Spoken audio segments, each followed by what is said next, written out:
Today, we'll be asking the question, what if Julius Caesar was not assassinated? There are nearly endless ways to explore the ripple effects of this alternate historical path, and so, in this mini-series, we'll be following a story arc based around Caesar's planned invasions of Dacia and Parthia, attested to by historical records.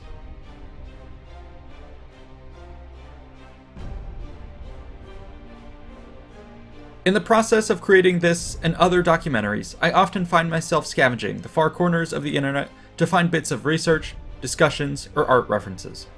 In doing so, I've been shocked by the bombardment of ads, cookies, and malware which have assailed my computer. Thankfully, our sponsor Atlas VPN has a solution. Developed by top cybersecurity specialists and IT engineers, their mission has been to make the internet accessible and secure for everyone.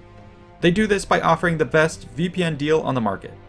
It includes protection against ads and malware, keeps your Google searches private, helps you get the best deals while shopping, and best of all for me, as a fan of foreign shows on Netflix, it lets you unlock content from all over the world. To top it all off, you get protection across unlimited devices. Connecting takes seconds, and you can swap server locations in just a few clicks.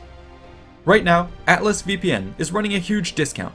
It means you can get a 3-year subscription for just $1.99 a month, plus 3 months for free with a 30-day money-back guarantee. Time is running out, so get your deal by clicking the link in the description below.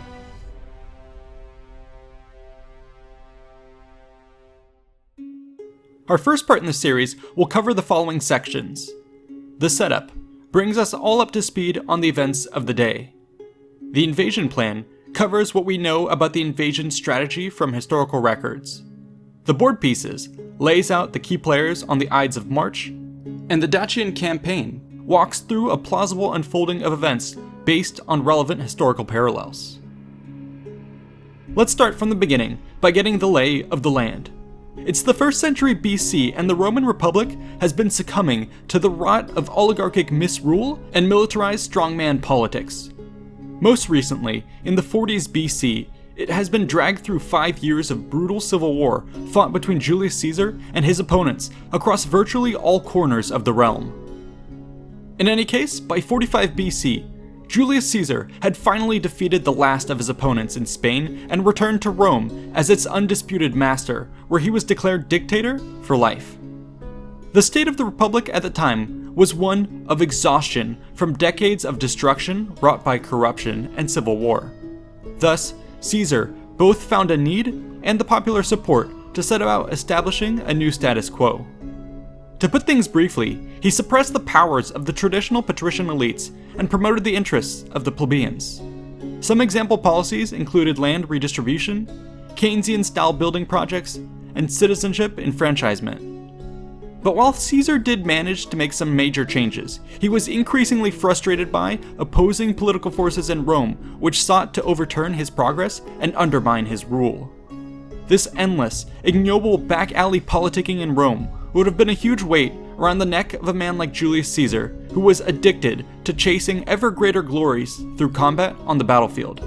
His boundless energy could not be bottled up, and it's likely for this reason that he would have sought some escape hatch from the current situation. Thus, in 45 BC, we see Julius Caesar begin to plan for new military actions.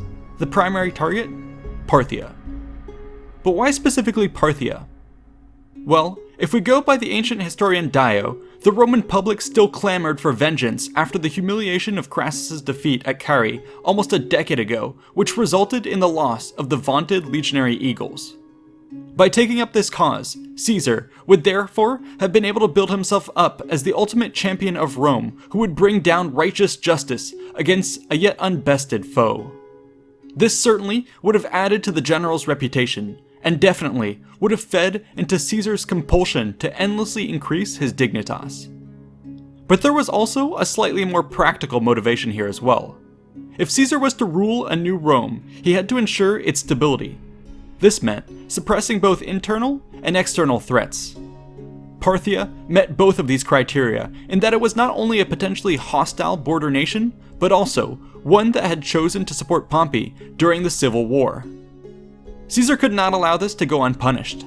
This thinking also appears to have been behind the motivation to add Dacia to the campaign targets.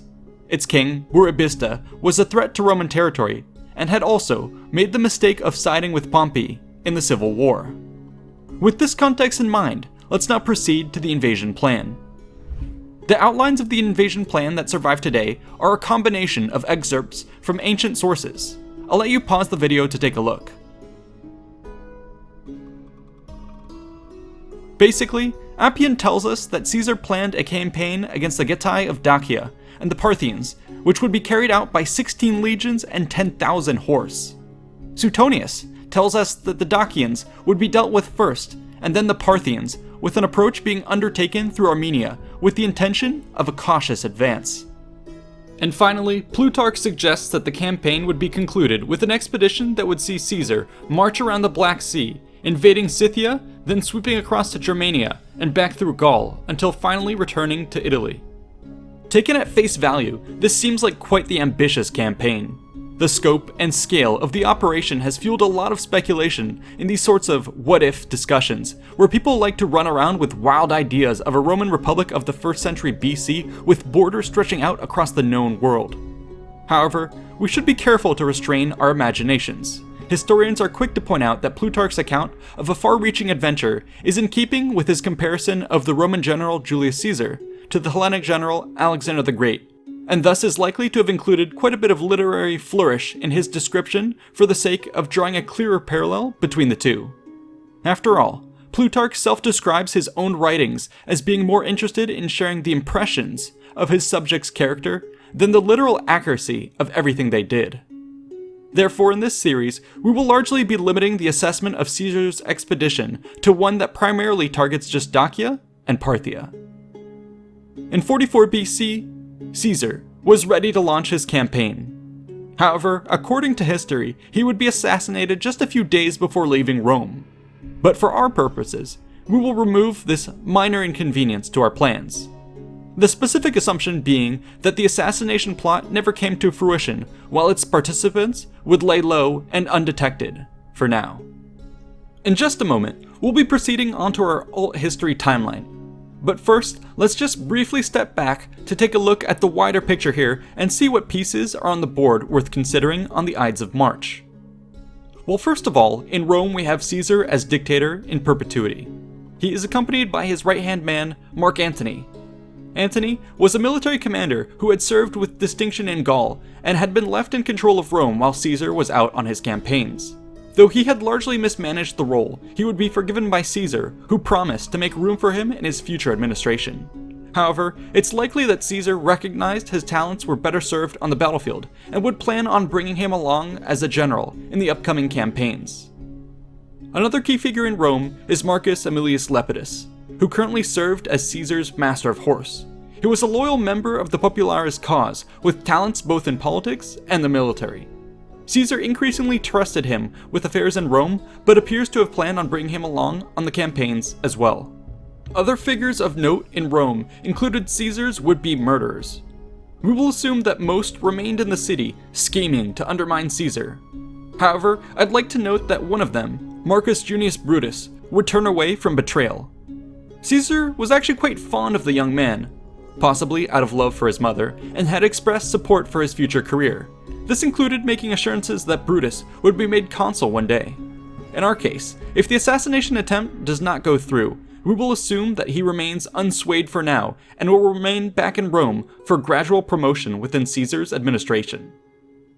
But perhaps the most interesting figure in Rome at the time was Cleopatra.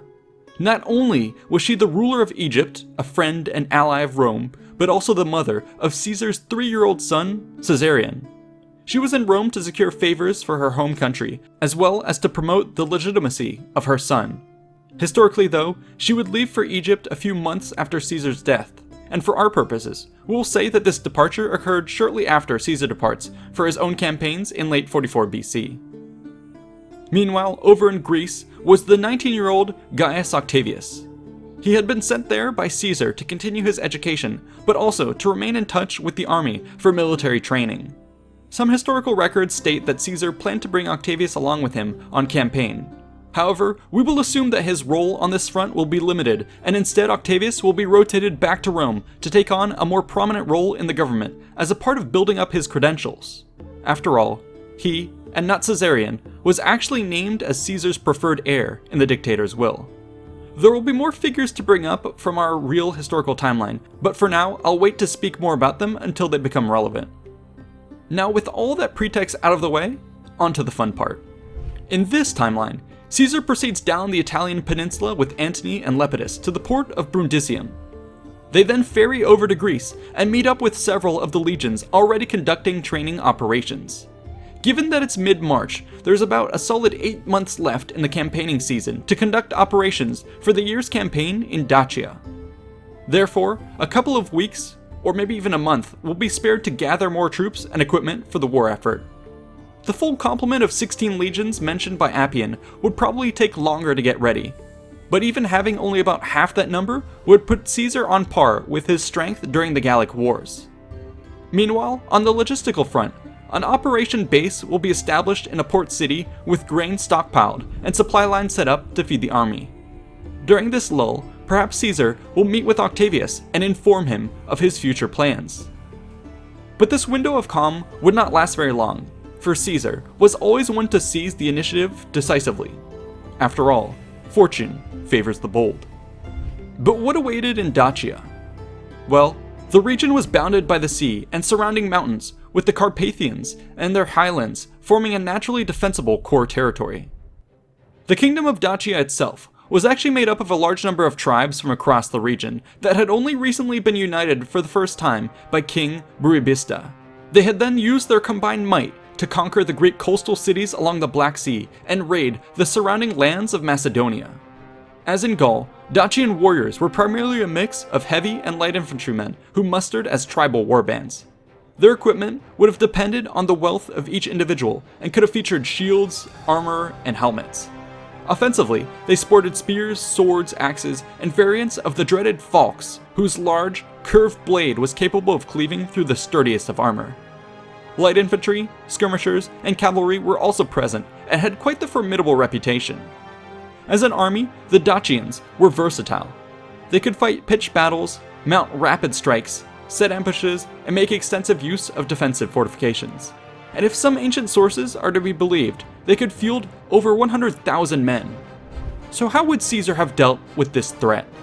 Well, I think it's fairly safe to say that he would have exercised some caution given the terrain and would generally have used a divide and conquer strategy that had proved so successful in Gaul. With this as a template, Caesar in our scenario will make his first moves in April by striking out at the low-hanging fruit that were the Greek cities along the Black Sea coast. Situated in the lowlands, they would have been fairly easy to cut off from the rest of Dacia. In this case, Caesar approaches by both land and sea with a large force, making sure that all are aware of his advance. This serves to overawe the Greek cities into submission with minimal bloodshed. It's likely that the Dacians would not be in a position to block this move at the fringes of their territory, and the Greeks would be fairly free to begin talks with Caesar. The general, in turn, would be sure to act generously to the first who defected, thus precipitating the rapid surrender of the rest. I doubt this would be too hard to achieve, given the fact that the inhabitants of these cities were likely eager to be brought back into the fold of their southern brethren. This move would serve as an early win and morale booster for the Romans. Additionally, the coastal cities would be leveraged as a key piece of logistical support for the further campaign. Likely, part of their deals with Caesar involved feeding the army, as had been the case in Gaul. Rome would also have set up garrison forces to protect the cities from enemy counterattacks and to begin establishing new supply depots. Perhaps the operational base for the campaign would even be moved up to the largest of these Greek cities to be closer to the action. In the following month of May, Caesar will advance from the coast to confront the mighty Danube River. Always one for a show, he will order the construction of some impressive bridge-building projects and parade the troops around as had been done previously across the Rhine in Germania. The objective here would be to win the propaganda fight and overawe the enemy once more. In this very situation, the Germans had simply pulled back into their forests, and thus the Dacians can be expected to have done the same by retreating into their mountains. Should this occur, Caesar will relentlessly pursue his divide and conquer strategy. The clever general will send messages to the various local tribes, playing them off one another in an attempt to drive wedges between them. In my estimation, this would likely have been a very successful strategy to take down the Dacian kingdom, given the fact that real history saw King Burebista assassinated by his own nobles in 44 BC, and his realm splinter into pieces that would not be reunited for another century. However, Caesar's presence may have actually had the opposite effect, and served to unify the Dacians around their king against a common enemy. The periphery of the kingdom may be easy to take, but conquest of the interior would require quite the arduous campaign. This is best evidenced by the Dacian Wars of the 1st and 2nd century AD, which featured heavy fighting against fortified positions and numerous setbacks. It could be argued that Caesar would be more than up for the task given his experience with siege warfare and the amount of resources he could bring to bear. However, given the fact that the riches of the East were also on the agenda, I don't think that Caesar would have allowed himself to be distracted here for too long. Therefore, I believe that Caesar would have spent the month of June seeking a decisive battle with the Dacian army. Burebista may have met him in the field, but as we saw in Gaul, these sorts of symmetrical engagements almost always saw the Romans victorious. Therefore, if Burebista was clever, he would immediately undertake the type of asymmetrical warfare that proved so successful for future kings of the region. This will inevitably cause some attrition on the Roman side. However, Caesar will find ways to force the enemy to come to him. He will seek local towns and start seizing them one by one to put pressure on Burebista to react. This will at first begin with some leniency to incentivize Dacians to surrender before the ram hits the wall. But if they prove obstinate, Caesar will not be afraid to brutalize the population. If resistance continues and the enemy refuses to fight an open battle, Caesar will up the ante by immediately marching on the capital of Sarmizegetusa, laying siege to it by the beginning of August. This will be the makings of an incredible showdown, as the city was located atop a 1,200-meter hill and defended by a network of 6 fortresses. Trajan would actually find himself in this very position over a century later. In both sieges, fortifications will strangle the city, artillery will batter the defenses, and legions will storm the breaches. The fight will be hard, but as seen with the sieges of the Gallic oppidums of Avaricum and Alesia, little could stand in the way of Caesar in these affairs. By the end of August, the city will be in ruins. While the loss of Sarmizegetusa by no means meant the total defeat of the Dacians, I think it would serve as a turning point for the war. Caesar only has about 2 months left in the campaigning season and will be looking to settle a peace. The Dacians might still resist, but given their internal divisions, would likely be willing to give up their unified kingdom in return for allowing the tribes to maintain local control over smaller states. Caesar will probably offer them something to this effect, but make arrangements such that peace will be secured at least in the short term. This probably means the annexation of southern Dacia through the formation of the province of Moesia, something that would occur historically at the beginning of the 1st century AD. Caesar's actions will therefore simply be advancing the given historical timeline. Thus, the Dacian campaign would come to a conclusion by the end of September. As the Dacian War draws to a close, we must consider the fallout of this affair. In the short term, the fate of the region would be dictated by the demands of Caesar's peace talks. The amount of concessions he would be able to extract would be a factor of his leverage. On the one hand, yes, in our scenario he has been able to defeat the enemy in a series of victories. On the other hand, however, the quick, surface-level campaign would be unlikely to result in the immediate subjugation of wider Dacia. Push too hard, and Caesar might just incite a huge blowback effect, as had happened in Gaul, which resulted in his near destruction at Alesia when almost everyone rose up against him.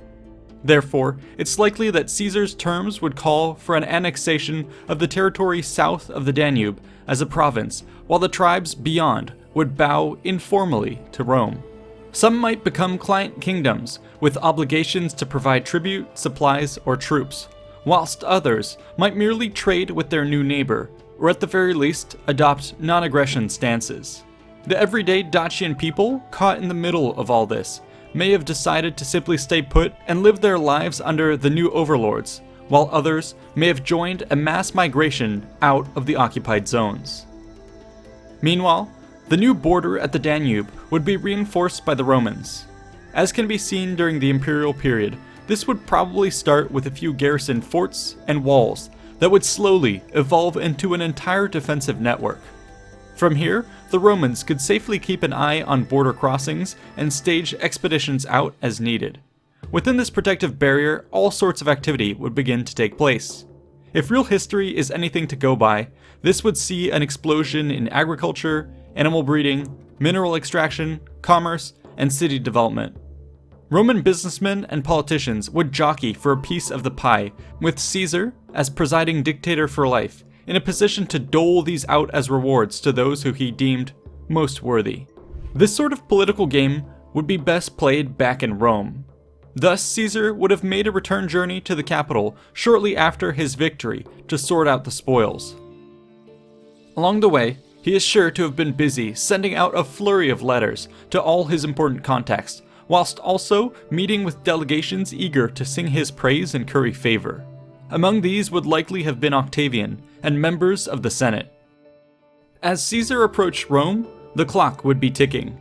There were only about 5 to 6 months left before the start of his long-awaited war against the Parthians, set for the following year.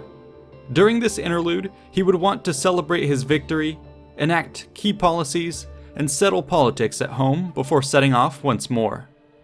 Let's start by discussing celebrations. This would likely have involved the heaping of new titles and accolades upon Caesar. Previously, these had included such names as Liberator, Father of the Fatherland, and Imperator. Now, he might have been granted the glorious use of Dacicus, or Conqueror of Dacia, as would be done with the future Emperor Trajan. A triumph would also certainly be in order. Caesar was no stranger to such events. Just 2 years prior, he had celebrated an extravagant quadruple triumph for concluding his 4 wars in Gaul, Egypt, Pontus, and Numidia. That monumental occasion would be tough to beat. However, it had been somewhat tarnished by the fact that the victories were in part celebrating the defeat of fellow Romans in civil war. Thus, this Dacian triumph would be a great way to unite everyone in a more clear-cut victory against a foreign foe. As was pretty standard at the time, this would involve a procession of troops through the streets of Rome, alongside the spoils of war, with Caesar himself at the center of attention atop a chariot. Prisoners of war would be displayed for the public and later sold into slavery or executed. Typically, a high-profile leader would be ritually strangled. If Caesar had managed to capture King Burebista alive, he would have been a likely candidate to follow in the footsteps of Vercingetorix. Meanwhile, there would be several days or even weeks of celebration throughout the city with banquets, games, and entertainment. Eventually, however, the festivities would die down and Caesar would have to get back to the more serious business of governance. We can get a sense of what this would have entailed by referencing sources like Plutarch, by looking at what was already in the works, and by looking at what his successors did historically. One of these would have been a major policy of construction. In Rome, this meant finishing the current projects like the Septa, the Julian Forum, and the new Curia. In addition, he intended to build a new temple of Mars, a new theater, and a library based on the Alexandrian model. From a civil project's perspective, he would seek to curb the Tiber's flooding problems by draining the marshes of Pompeia and Setia, while also diverting the river just below the city into a deep channel that would stretch out to the sea at Terracina for safe and easy boat travel. Yet more would be done to improve naval activity by revamping the port of Ostia. This involved building great breakwaters, clearing away obstructions, and erecting new harbors. Construction would even extend beyond Rome. One of the major projects apparently included a plan to construct a canal across the Gulf of Corinth, which would greatly improve travel in the region. In reality, several future emperors would attempt this feat, but none succeeded due to the technical issues at hand. Another fascinating set of projects would be the establishment of new colonies across Italy, Greece, and North Africa. Such activities had long been a part of Rome's expansion, but it appears that these specifically would be carried out on a massive scale. The historian Adrian Goldsworthy, for instance, states that such a scheme would relocate over 80,000 veteran soldiers and urban poor. One of their destinations was the ancient site of Carthage, where Caesar planned to plant a new colony. Historically, this occurred after his assassination, and this new Carthage would rise to become one of the largest in the empire. But that's not all. Apparently, Caesar even had greater ambitions for change. While not all of these could have been completed this year, it's likely that he would have at least attempted to get the ball rolling. These additional policies included the following: codifying Roman law, which historically didn't really happen until Justinian 6 centuries later; reforming the juries to include centurions, regardless of their census class; creating a new appellate system; granting citizenship to all the communities in Sicily; and recalling exiles, among many other acts. So yeah, it would have been a pretty busy time, but there is precedence for this frenzy of activity, as was the case in 46 BC when Caesar returned to Rome in the midst of the civil war to push through tons of reforms. As the months rolled by, however, the countdown to Persia drew nearer, and the dictator would have to make sure his administration was stable before leaving. With this in mind, let's now finally turn to the settling of the political scene. For context, you must know that the institutions of the Roman Republic had been in a state of steady decay for several centuries. By the time Caesar was appointed dictator for life, these systems were still propped up for appearances, but were increasingly being undermined. For instance, the practice of voting in annual elections and on bills still took place. It's just that now the candidates and the legislation in question were pre-selected by Caesar. Technicalities were also used to further erode the traditional institutions of government. Caesar, for instance, had used his powers in 47 BC to appoint many new loyalist senators and eventually raised the total membership of the body to 900, thus diluting the voice of his opposition. Yet more control was exerted by abusing the suffect consulship. The role was meant to be used to replace a consul who had died or otherwise vacated their office.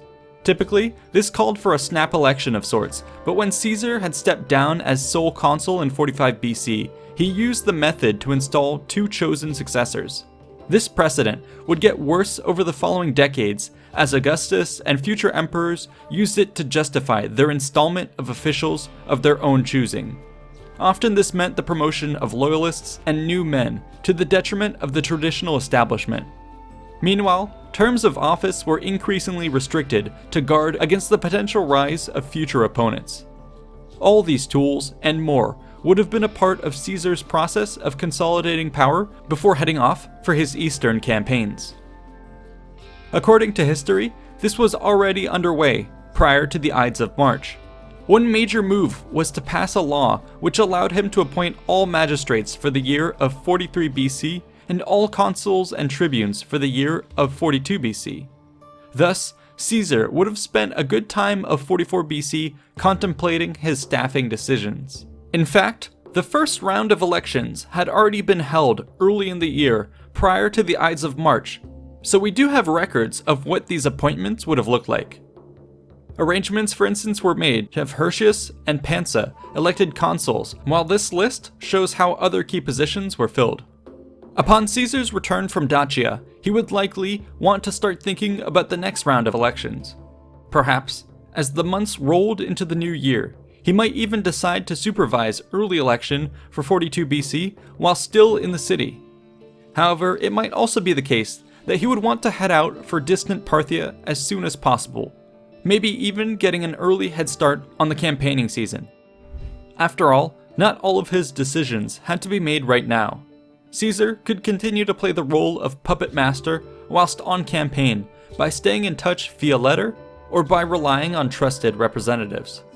To this end, it's likely that he would have entrusted Lepidus as master of horse to carry out much of his will. Other favorites like young Octavian or even Brutus might play a key role in holding down the home front during his absence. Amidst all of this, there is sure to have been some whispers of conspiracy among Caesar's would-be assassins to finally enact a ploy similar to the one used historically on the Ides of March. However, in our scenario, we will assume that they will lay low as the window of opportunity had largely passed. They will instead hope that Caesar's departure for the east presents them with a better hand of cards. Perhaps, if they're lucky, the Persians will get the job done for them.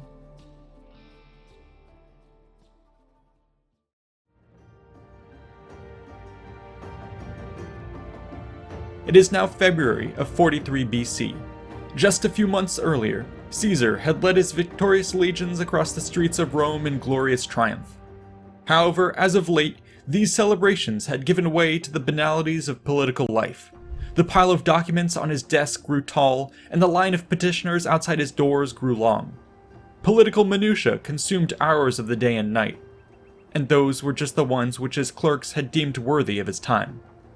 But the great statesman was accustomed to such affairs, having routinely remained enmeshed with the goings-on at Rome, even whilst on campaign. He knew that, as in war, victory often rested on the careful planning of mundane matters. In this case, for instance, we can imagine that many of his correspondences dealt with enacting the flurry of reforms, initiatives, and civil projects he had begun upon his return to Rome. These gave the people a shining example of what a Caesarian government could do, further winning them over to his cause. But more importantly, the affairs of state would be used as a tool to control the elites of the city. While outright opposition had evaporated in the wake of Caesar's glorious return, there was nonetheless veiled resistance taking place. Politicians dragged their feet, skirted obligations, and found many subtle ways to undercut the man who had still not relinquished the title of dictator. In response, Caesar used carrots and sticks to bolster his faction while neutralizing his rivals. He staffed the government with his partisans, rewarded allies with lucrative positions, maintained a general policy of clemency, and made free use of the forum as a bully pulpit. In short, he deftly maneuvered his way through the murky political situation in Rome, sowing the seeds of a Caesarian pseudo-monarchy. There would have been many pieces on the chessboard for Caesar to move around. Admittedly though, it is impossible to divine what he had in mind for all of them.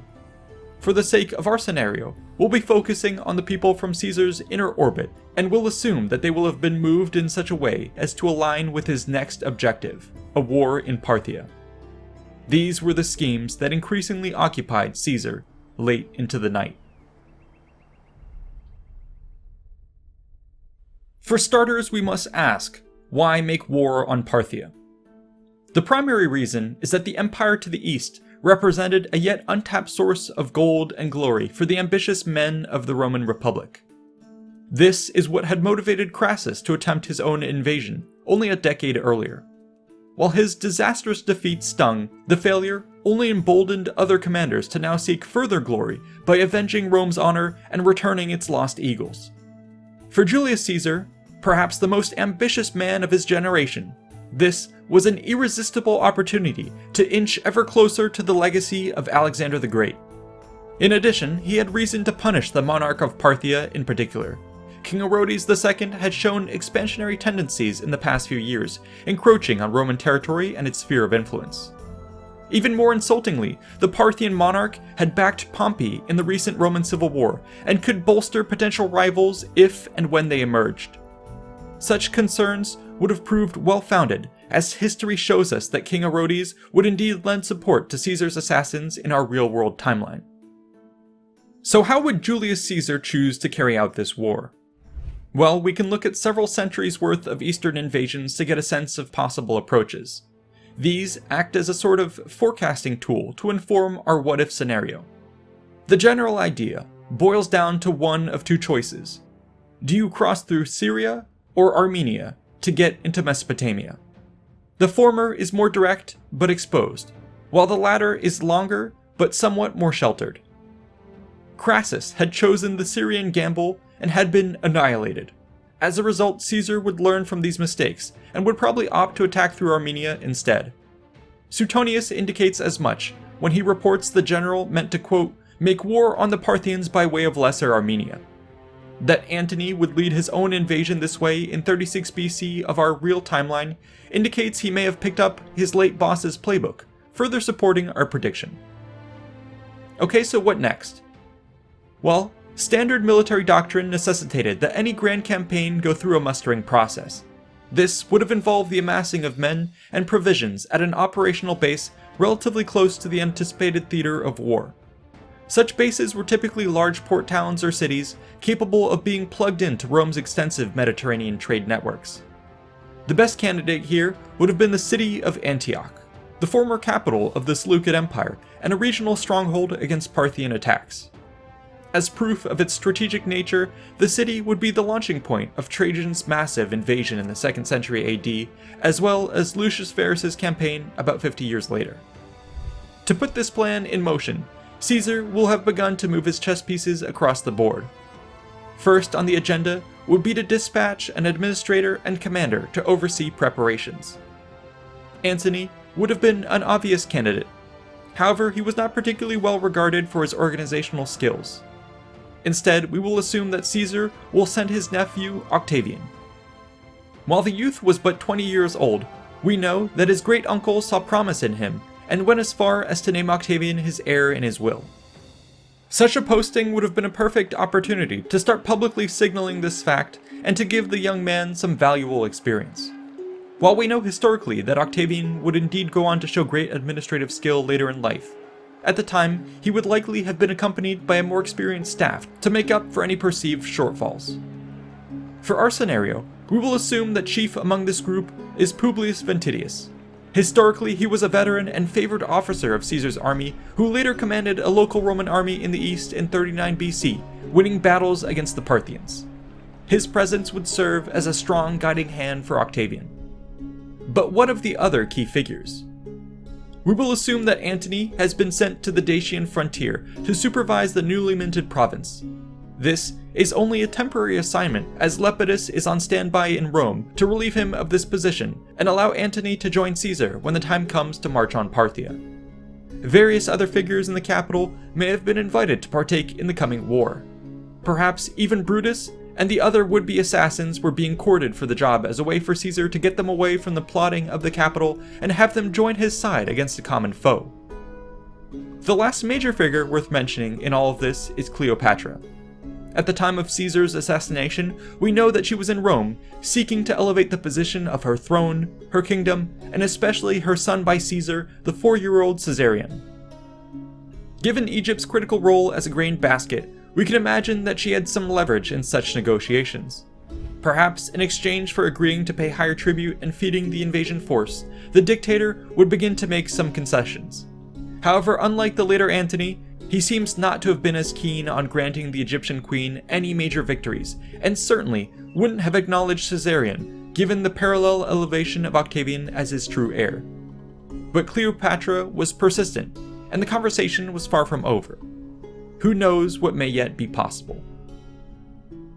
Other chess pieces worth mentioning are the armies and spies of Rome. When it comes to the legions, we actually have records from the time of the Ides of March which state which of them were actually earmarked for the planned invasion. But to get to the full 16 legions claimed by Appian, we must then mobilize other units which were active around this time and which participated in historical campaigns in the east. Taken together, we get a deployment of the following: legions 2 through 13, 15, 27, and 35 through 37. These veterans had served Caesar with great distinction in the past, and while they may not have been at their full paper strength of 80,000, they certainly represented one of the most formidable armies of its time. Joining them would have been a host of auxiliary units. Crassus's invasion had failed in large part due to its focus on heavy infantry, which Caesar would now seek to remedy by calling up all manner of mounted and ranged troops. Based on Antony's historical campaign, we should expect around 10,000 horse, largely drawn from Celtic and Iberian sources in the west, in addition to some 20,000 archers, slingers, footmen, and mixed cavalry from the eastern regions. Added to these would have also been a vast siege train, likely of Hellenic origin, which manifested as a 300-wagon-long convoy in Antony's army. But such a vast force would have been a huge drain on resources, especially once concentrated. Thus, not all of them would have mustered immediately at Antioch. Instead, they would have arrived on a staggered schedule, with some units being given orders to meet at waypoints along the planned route to Armenia when the time came. Lastly, we must mention the often overlooked aspect of Roman intelligence. Information gathering was just as vital as logistics, and failure on this front could lead to disaster. Thus Caesar, who was well known as a master of intelligence, would have been busy extending his tendrils out into the east. Short-range missions would have focused on gathering information relevant to the army's path into Armenia. They assessed access to food, water, supplies, and travel routes, and would have begun to set up facilities such as supply depots and outposts, which would serve as the backbone for the Roman logistics route.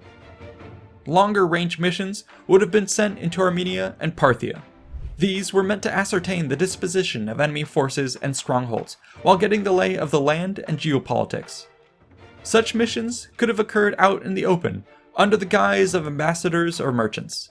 However, more subtle missions were likely underway as well, using Rome's speculatores. These were spies which embedded themselves deep behind enemy lines months, if not years, in advance. Fascinating records of the time tell of how they might relay information back to Rome, hidden within the hilts of daggers or obfuscated by code. Thus, with key figures, armies, supplies, and spies moving into position, the Parthian campaign drew ever nearer. But we must realize that the Romans were not the only ones taking action.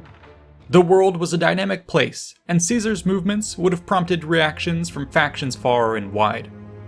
Western foes along the Rhine and Danube frontiers, for instance, may have begun to notice a shift in focus and started to whisper of new opportunities which might present themselves in the face of a distracted Rome. Meanwhile, the eastern nations along Rome's warpath would have been more directly impacted. We must imagine a swirling of geopolitical maneuvers as they sought to best position themselves. Given Rome's threatening military buildup, the various Anatolian kingdoms most proximal to the invaders were likely to have expressed support materially, or at least diplomatically, for the campaign. However, the further east you went, the more Parthia's influence came to dominate the thoughts of each realm's leaders. This was especially true in Armenia. The kingdom was an ancient one whose lands had been organized into an Achaemenid satrapy.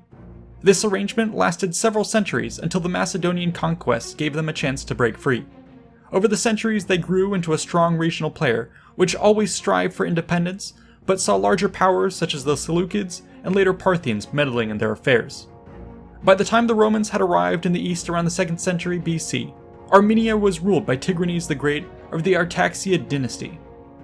His reign represented the high watermark of the kingdom, which had expanded to swallow many of its neighbors and was reported to field an army of 12,000 cavalry, 12,000 horse archers, and 120,000 infantry of mixed type. The realm would ally itself with Mithridates of Pontus and together challenge the power of Rome. In the final Mithridatic War, however, Pompey defeated them both, and in the aftermath, Tigranes would be allowed to keep his throne, but was forced to relinquish most of his conquests and pledge himself as an ally of Rome. Tigranes would be succeeded by his son, Artavasdes II. He maintained the status of a Roman ally and is said to have advised Crassus to take the northern route through his kingdom with promises of providing 10,000 riders and 30,000 infantry to his campaign. Yet when Crassus rebuffed these offers and advanced through Syria, the Parthian king Orodes II invaded Armenia and arranged to have his son, the crown prince Pacorus, married to the Armenian king's sister. While festivities were underway, it is reported that news of victory at Carrhae was announced with the head of Crassus being presented as a trophy. Understandably, this swayed Armenia towards Parthia, even though on paper it was still an ally of Rome. Caesar's planned invasion route through the kingdom would have been meant to ensure it stayed this way. For our scenario, we will imagine that factions within Armenia were split regarding which side of the war to support, but were beginning to side with Rome, or at the very least, neutrality. After all, King Artavasdes would eventually support Antony's Parthian campaign, at least initially. Orodes would have been well aware of the Roman military buildup and the precarious nature of Armenian loyalty. Thus, the Parthians would have made their own move to shore up this northern flank before the Romans could claim it. This may have first begun diplomatically, but likely would have escalated into direct military intervention. Thus, in February of 43 BC, Parthian armies will invade Armenia under the auspices of protecting them from the Romans. Led by Crown Prince Pacorus accompanied by his Armenian wife, they bloodlessly install garrisons at the capital of Artaxana and other strategic locations, whilst driving out Roman agents and allies. At the same time, a new round of marriages and vows are exchanged to lash the neighbors together. Word of this quickly makes its way back to Rome. Caesar, on the one hand, is alarmed by the preemptive strike, which throws a wrench in his plans. On the other hand, though, the invasion provides a convenient casus belli, which the Romans can now claim as a just reason for their invasion. Freedom and liberation is their cause, certainly not greed and glory-seeking. Caesar now advances the timetable for his campaign and sets off immediately to join the mustering army in Antioch. He sends word to Antony to settle affairs in Dacia and to catch up with him in a second wave. Skirting Sicily, Greece, Cyprus, and Anatolia, the dictator arrives at Antioch in just 18 days. It is now the 1st of March. The campaign season has officially begun. Caesar's arrival in camp would have been met by the raucous cheers of his veterans. Rousing speeches were given reminding them of their past victories together and the great rewards that awaited them in this next adventure. At the same time, he also addressed the numerous envoys sent by local kings to greet him and confirm their loyalty. In short order though, the bulk of the army will have marched out. This was made possible by the meticulous preparations that had been carried out by Octavian. Caesar was sure to thank his heir and allowed the youth to accompany his forces in their initial advance. However, upon reaching the edges of friendly territory, Octavian will have been ordered to turn back and return to Rome. While this may have elicited some pleading remarks, it was clear that the move was a great honor, meant to firmly place the heir as Caesar's mouthpiece in the capital. The Roman army's primary objective was to advance on the Armenian capital of Artaxana while seizing important cities along the way. To this end, the vast invasion force was split into several major bodies, with those on the flank meant to protect the main thrust in the center led by Caesar. The legions quickly overwhelmed the minor settlements and forts in their way, with only Tigranocerta offering resistance owing to its Parthian garrison. However, once the defenses outside the walls had been swept away, Roman forces settled in for a siege. Caesar used this first city as a chance for propaganda. Playing up the role of liberator, he promised to leave it unharmed on condition that they opened the doors to him. Given the inevitability of a Roman victory and the looming fact that the legions had sacked the city the last time it resisted a generation earlier, Tigranocerta quickly capitulated. These setbacks were to be expected by the Parthians. For the moment, they bided their time, sending mobile forces to harass any element of the Roman army which strayed too far from the protection of the main body. On several occasions, they may have been able to annihilate overzealous detachments and even catch unsupported supply convoys. But for the most part, Caesar maintained tight control of his forces, which were helped by the mountainous nature of the terrain that favored infantry. The next few weeks followed the same pattern, as Roman armies inexorably advanced across the roughly 1,000 kilometers of hills and valleys leading to Artaxata. Along the way, Caesar would continue to play up his famed clemency, forgiving all who embraced him and making sure to support the pro-Roman factions which were being liberated. Assuming a steady pace of around 30 kilometers a day and only moderate delays, we can assume that the various Roman columns would begin to converge upon Artaxata in mid-April. Here, they would descend from the various mountain passes into the upper Aras River Valley and behold the capital. It was nested atop a hill set against a mountain range at its back, with the Aras River and its tributaries serving as moats along its front. The city boasted strong walls and a formidable citadel. It was also reinforced by local fortresses, which helped secure the valley. Roman scouts reported that the bulk of the enemy army had been positioned here, with strong guard units blocking the southern passes. All attacks would be funneled through the wide plains of the valley floor, where the enemy's cavalry superiority could be exploited. Taken together, this would be a formidable position to attack. Caesar again attempted to make offers of clemency in exchange for surrender, but the enemy proved confident in their defense and rebuffed him. Things would have to be done the old-fashioned way. Thus, Caesar sent forth his cavalry with support units to establish a foothold within the upper valley. Judging by topography, it seems that the best approach would have been through the wider northern passes, which would have been harder to blockade. Likely the bulk of his units would have been sent this way, with others remaining on standby outside the other passes until the positions had been sufficiently compromised from within. As Caesar's troops spilled out into the plain, their moves were shadowed by mounted forces who skirmished with them from a distance. Ultimately, however, there was little they could do to prevent the Romans from establishing a screen behind which to begin building their camps. The first target for the invaders would have been the fortress of Volandum, which dominated the upper valley. It was said by Tacitus to be the strongest in all the area. But judging by the later campaigns of Corbulo, the Romans would have nonetheless been able to overcome its defenses in short order. As it fell, the enemy was made brutally aware of Rome's destructive potential and would now be forced to pull back. This in turn would open additional entry points for Roman units who had been waiting beyond the passes and now spilled in.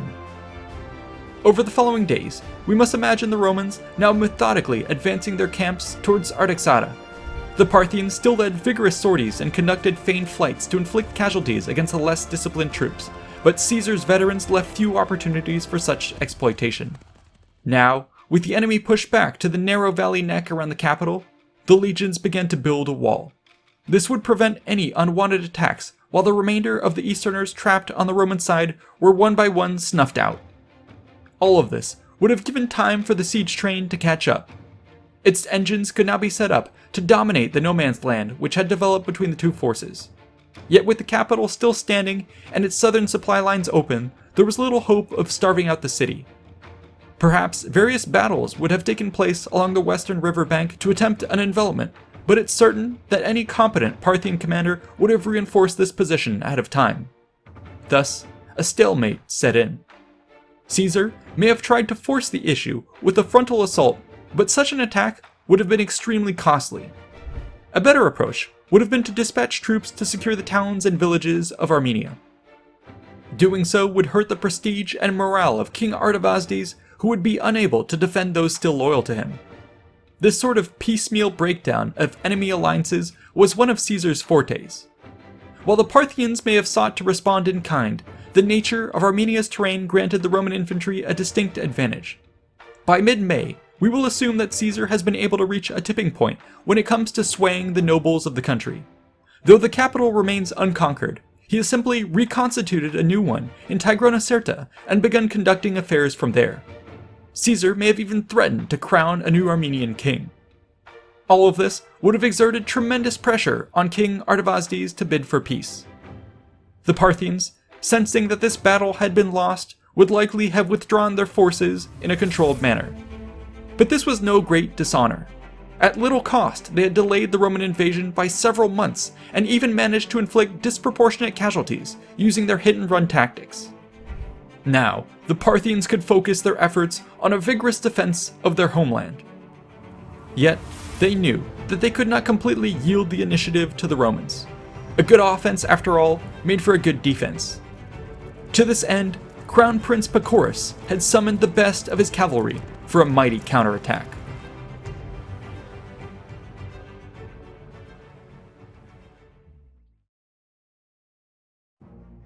Our narrative thus far has followed a single alternate history timeline whose trajectory was based on the following two inputs. 1. Reports of Caesar's plans prior to his assassination, as recorded by the 1st century historians Appian, Plutarch, and Suetonius. And 2. The outcome of similar historical events from the era, such as Trajan's Dacian War and Antony's Parthian Campaign. This approach presented a fairly reasonable reconstruction of an alternate timeline. Naturally, however, the further we stray from actual history, the more our uncertainty builds. At this point, we have made it to the middle of 43 BC, a year and 3 months past the Ides of March. In doing so, I would say that we have waded to the end of the shallows of our imagination and are now looking out into the deep.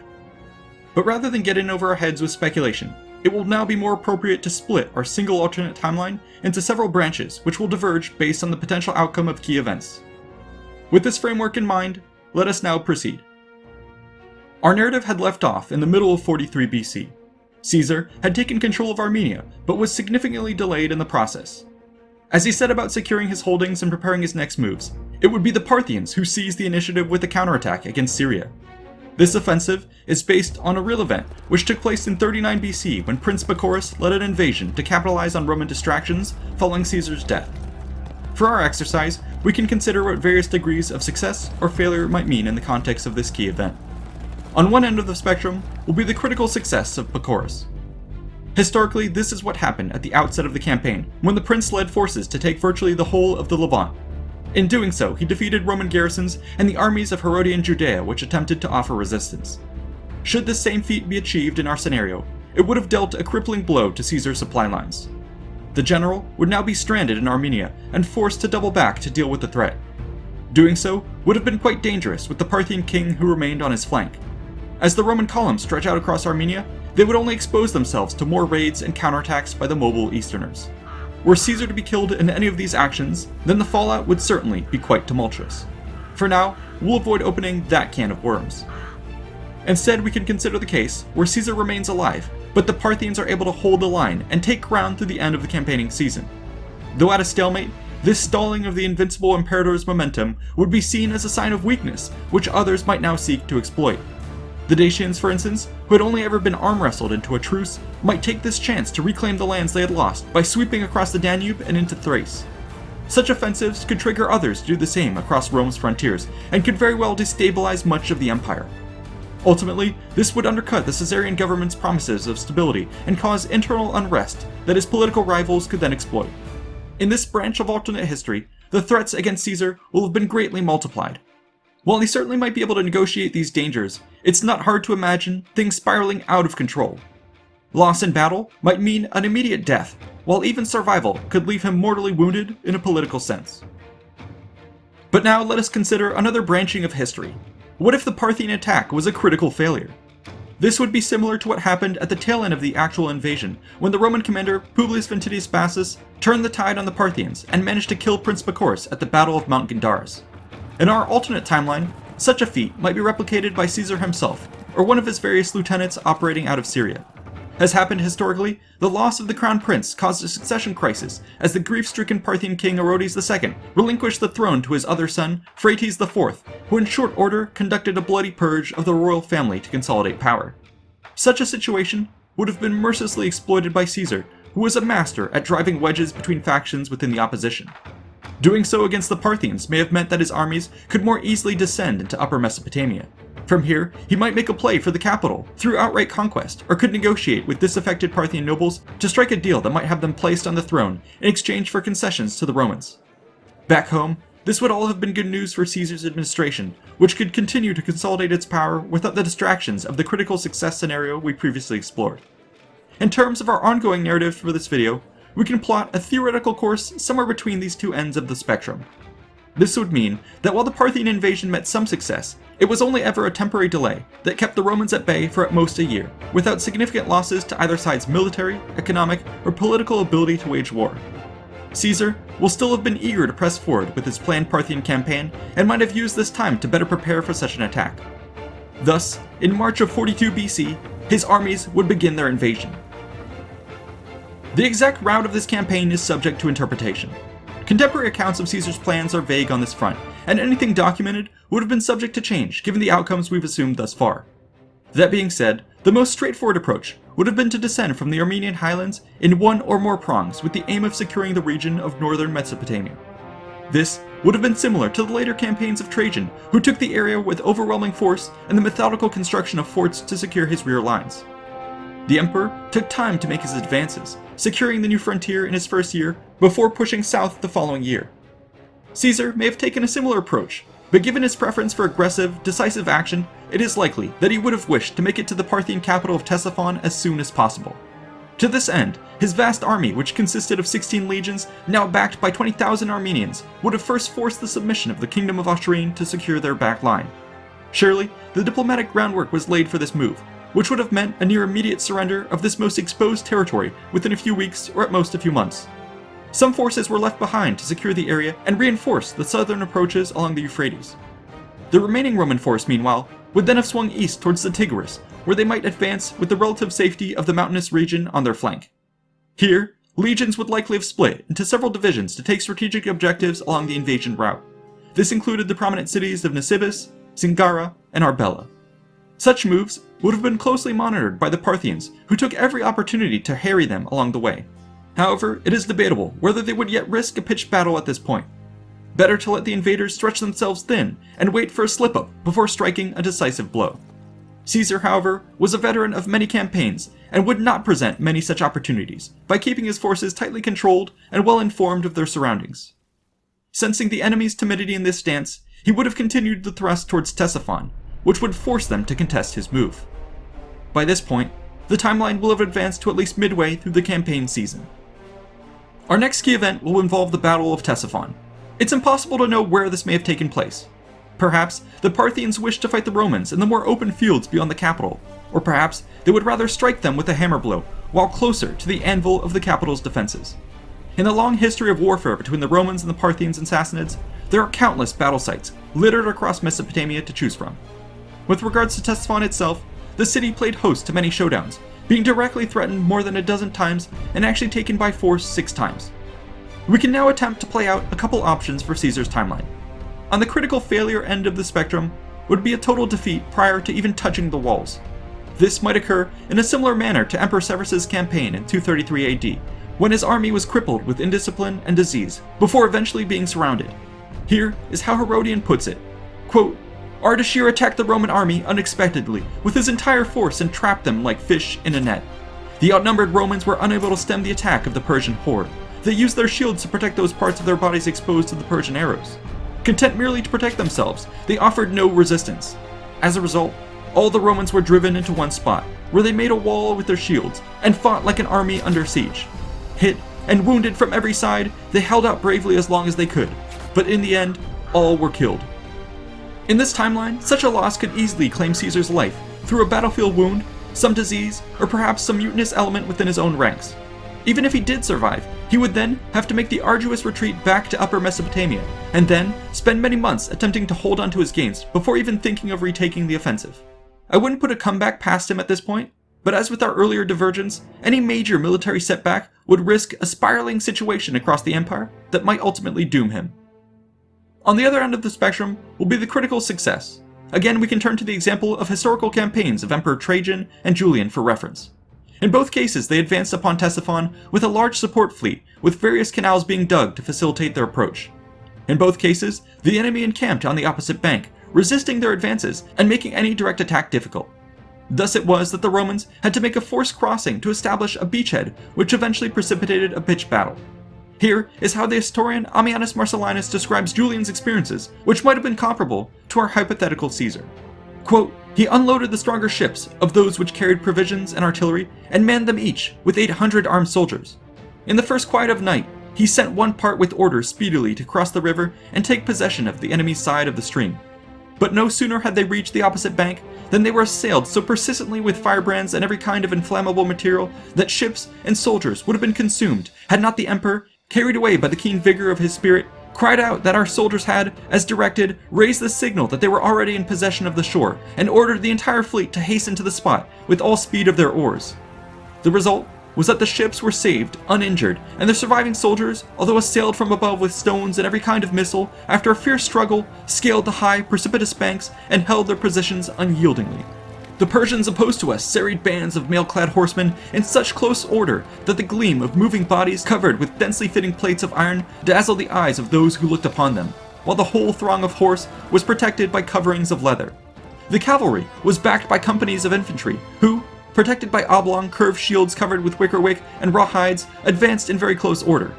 Hereupon the emperor, following Homeric tactics, filled the space between the lines with the weakest of the infantry.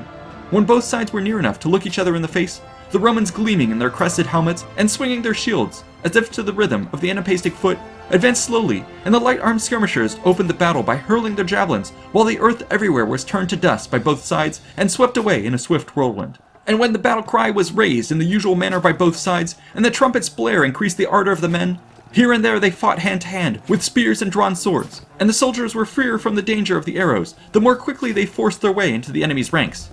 Meanwhile, the emperor was busily engaged in giving support to those who gave way, and in spurring on the laggards, playing the part both of a valiant fellow soldier and of a commander. Finally, the first battle line of the Persians began to waver, and at first slowly, then at quick step, turned back, and made for the neighboring city with their armor well heated up. Our soldiers pursued them, wearied though they also were after fighting on the scorching plains from the sunrise to the end of the day, and falling close at their heels, and hacking at their legs and backs, drove the whole force in headlong flight to the very walls of Ctesiphon. In this scenario, Caesar may have been able to ride the momentum of victory to take the Parthian capital without a drawn-out and bloody siege. Such an event would be excellent fodder for his propaganda, where he might now be able to play the part of the triumphant but benevolent liberator.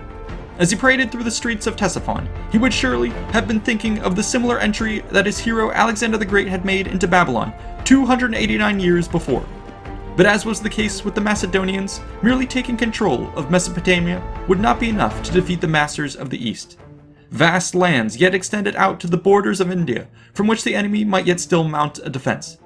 The challenge would certainly have excited Caesar, who previously at the age of 31 had once bemoaned that he had achieved so little when compared to Alexander the Great.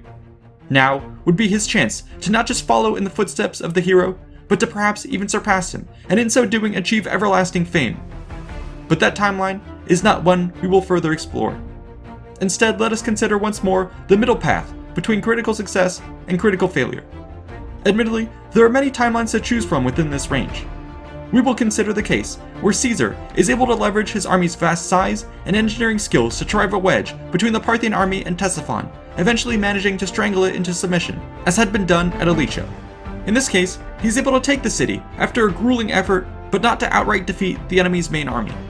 Thus, he will be able to claim a symbolic victory and winter in Ctesiphon at the end of 42 BC. At this point, however, his forces very likely will have been ground down and in need of fresh supplies and manpower.